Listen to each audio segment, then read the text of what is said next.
4 months after the July 4th flooding catastrophe in Texas, 7 of the families who lost children in the floodwaters are accusing Camp Mystic of negligence.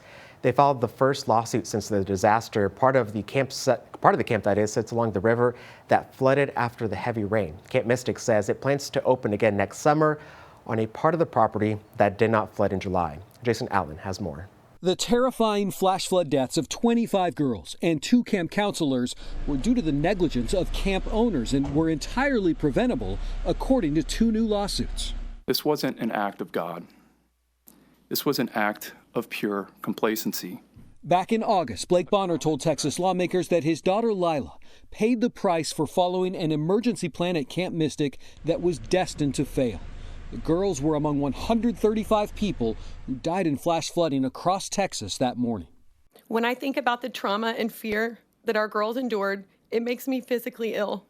An emergency plan to have campers stay in their cabins unless told otherwise was to conceal the dangers that the defendants knew about. It also alleges the camp chose not to spend money on basic safety measures.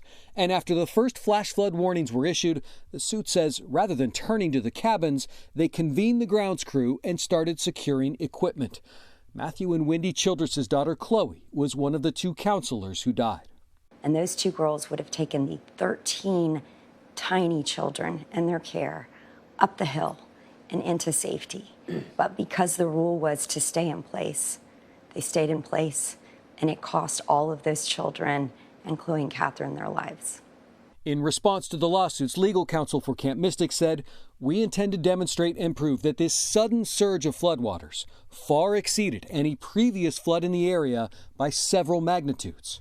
Jason Allen, CBS News, Dallas.